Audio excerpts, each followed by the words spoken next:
ভাঙাচোরা সড়কে প্রতিদিনের যাতায়াতে চরম ভোগান্তিতে পড়তে হয় সাধারণ মানুষকে। বৃষ্টি হলে জমে পানি, শুকনো দিনে উঠতে থাকে ধুলা। এমনই দীর্ঘদিনের অবহেলিত একটি সড়ক সংস্কারে এগিয়ে এলো জামায়াতে ইসলামী।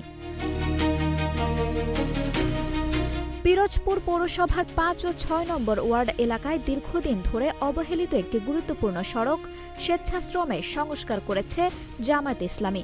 ৪ জানুয়ারি বলেশ্বর ব্রিজ সংলগ্ন নামাজপুর পিরোজপুর সংযোগ সড়কে এ সংস্কার কার্যক্রম পরিচালিত হয়। পৌর জামায়াতের আমির ইসহাক আলীর খানের তত্ত্বাবধানে অর্ধশতাধিক নেতাকর্মী সড়কটির খানাখন্দক মেরামত করেন। স্থানীয়দের অভিযোগ, পূর্বে সড়ক সংস্কারের জন্য বরাদ্দ থাকলেও বাস্তবে কোনো কাজ না হওয়ায় সড়কটি দীর্ঘদিন ধরে চলাচলের অনুপযোগী হয়ে পড়ে। আসলে আমরা লক্ষ্য করেছি যে পিরোজপুরের পৌরসভার মধ্যে বিভিন্ন জায়গায় রাস্তাঘাট, টোল ব্রিজ একেবারেই অনুন্নত। বিশেষ করে যেটুকু যা আছে তাও অপরিষ্কার অপরিচ্ছন্ন। আপনারা লক্ষ্য করেছে, আমরা ইতিপূর্বে গত 10ই ডিসেম্বর হাসপাতালে গিয়েছিলাম, সেখানে পরিচ্ছন্ন অভিযান চালিয়েছি।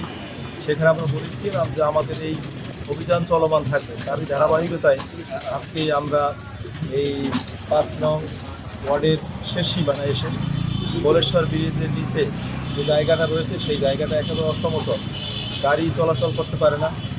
অসুস্থ রোগী এবং যে সমস্ত পরিবহন মালামাল নিয়ে রিক্সা ভ্যান চলতে পারে না, সেই জায়গাটা এসে আমরা কিছু বালু খোয়া দিয়ে ইট দিয়ে আমরা এই রাস্তাটাকে সমতল করে দিয়েছি, যাতে করে গাড়ি চলাচল করতে মানুষের সমস্যা লাঘব হয়।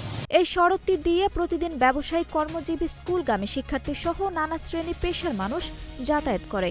ভোগান্তির কথা বিবেচনা করে জামায়াতের পক্ষ থেকে স্বেচ্ছাশ্রম ভিত্তিক এই উদ্যোগ নেওয়া হয়, যা স্থানীয়দের মধ্যে ইতিবাচক সাড়া ফেলেছে। ভালো হয়েছে, খুব ভালো, আর এই জন্য আমরা সবাই খুশি। কারণে এখানে রিক্সা, অটো রিক্সা সব কিছু চলায় খুবই অসুবিধা। স্কুলগামী ছাত্রী এবং যাত্রীবাহী যারাই আছে তাদের চলাফেরা খুবই কষ্টকর। কেউ ভালোভাবে চলাফেরাও করতে পারে না, কিছু না। শহরে ঢুকতে হইলে তাদেরকে অন্য রোড নিয়ে ঢুকতে হয়। এখানে ইসলামী সমাজ কল্যাণের উদ্যোগে উন্নয়নমূলক কাজ করা হইতেছে। সংস্কার কার্যক্রমে উপস্থিত ছিলেন পিরোজপুর জেলা জামায়াতের ইসলামী সেক্রেটারি অধ্যক্ষ জহিরুল হক, ৬ নম্বর ওয়ার্ড সভাপতি আনম শরাফাতুল্লাহ, সহ সভাপতি হাফেজ আব্দুল মান্নান, বায়তুল মাল সম্পাদক মাওলানা জাহিদ, শ্রমিক কল্যাণ বিভাগের অর্থ সম্পাদক জামাল হোসেন, সমাজ কল্যাণ সম্পাদক আরিফুল ইসলাম সোহাগ, ৫ নম্বর ওয়ার্ডের আব্দুল সাত্তার সহ বিভিন্ন ইউনিটের দায়িত্বশীল নেতৃবৃন্দ। স্থানীয়রা জানান, জনস্বার্থে এমন উদ্যোগ প্রশংসনীয় এবং দ্রুত টেকসই সংস্কারের জন্য সংশ্লিষ্ট কর্তৃপক্ষের দৃষ্টি আকর্ষণ করেন। আপনারা জানেন, বাংলাদেশ জামায়াতে ইসলামী 4 দফা কর্মসূচি নিয়ে মাঠে কাজ করতেছে। তার মধ্যে সর্বশেষ কর্মসূচি সমাজ সংস্কারের কাজগুলোর মধ্যে অন্যতম কাজ হলো সামাজিক কাজে অংশগ্রহণ করা।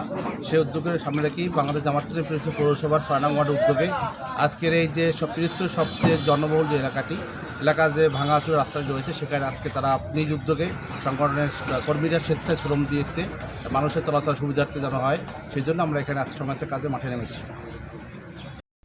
আঞ্জুম হক আরবি, নাগরিক প্রতিদিন।